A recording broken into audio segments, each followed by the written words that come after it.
សួស្តីប្រិយមិត្តដែលបានស្ដាប់នៅក្នុង Channel YouTube របស់ខ្ញុំបាទតារាខ្មែរឡយថ្ងៃនេះខ្ញុំបាទនឹងធ្វើបទបង្ហាញអំពីអាវុធការពារដែនអាកាសដែលរបស់កម្ពុជា AQ-22 Hongche 22 ឬ FK3 ដែលបងប្អូនភាគច្រើនស្គាល់តែអាវុធការពារដែនអាកាសរបស់កម្ពុជា model KS-1C ចំនួនមុនតោះទៅស្ដាប់ការធ្វើបទបង្ហាញខ្លះៗរបស់ខ្ញុំបាទអំពីអាវុធការពារដែនអាកាសស៊េរីថ្មីរបស់កម្ពុជាដែលបងប្អូនមិនធ្លាប់បានដឹងអាវុធការពារអាកាសទំនើប AQ-22 របស់កម្ពុជាសប្តាហ៍ថ្ងៃការពារអាកាសជាប្រព័ន្ធសំខាន់បំផុតសម្រាប់សន្តិសុខជាតិប្រព័ន្ធ AQ-22 គឺជាអាវុធការពារអាកាសទំនើបដែលអាចជួយកម្ពុជាបង្កើនសមត្ថភាពការពារដែនអាកាសបានយ៉ាងមានប្រសិទ្ធភាព AQ-22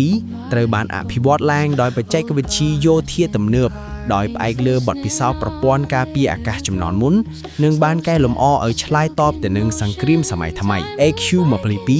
មានតួនាទីសំខាន់ក្នុងការទប់ស្កាត់យន្តហោះចម្បាំងមីស៊ីលឆ្លងដែនយន្តហោះគ្មានមនុស្សបើកដែលគំរាមកំហែងដល់អាកាសដែនកម្ពុជាប្រព័ន្ធនេះអាចវាយប្រហារគោលដៅបានចម្ងាយឆ្ងាយនិងកម្ពស់ខ្ពស់មានភាពត្រឹមត្រូវខ្ពស់និងអាចតាមដានគោលដៅច្រើនក្នុងពេលតែមួយ AQ-22 ប្រើប្រាស់រ៉ាដាទំនើបដែលអាចរកឃើញគោលដៅបានឆ្ងាយទោះជាគោលដៅមានល្បឿនលឿនឬបំបាំងខ្លួនក៏ដោយប្រព័ន្ធ AQ-22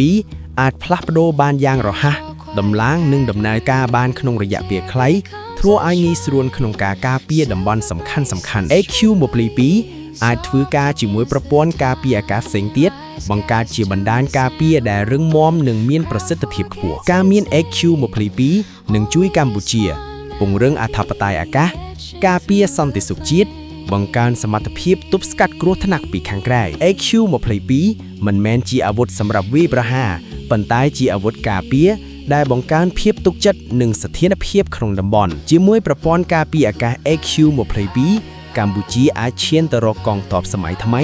មានសមត្ថភាពការពារខ្លួនឯងនិងរក្សាសន្តិភាពជាតិបានយ៉ាងរឹងមាំកម្ពុជាសម្រេចថ្មីដល់ហើយសម្រាប់បងប្អូនដែលមានចម្ងល់ថាហេតុអ្វីបានកម្ពុជាមិនបានប្រើវានៅពេលដែលយន្តហោះចម្បាំងរបស់កងទ័ពថៃ F-16 ទម្លាក់គ្រាប់បែកនៅក្នុងប្រទេសកម្ពុជាសម្រាប់ខ្ញុំបាទក៏មិនដឹងដូចគ្នានេះគឺជាយុទ្ធសាស្ត្ររបស់កងទ័ពយើងសូមអរគុណសម្រាប់ការទស្សនាវីដេអូនេះកុំភ្លេចជួយចុច Subscribe Channel ខ្ញុំបាទម្នាក់មួយផងដើម្បីទទួលបានវីដេអូខ្ញុំបាទបន្តទៀតសូមអរគុណ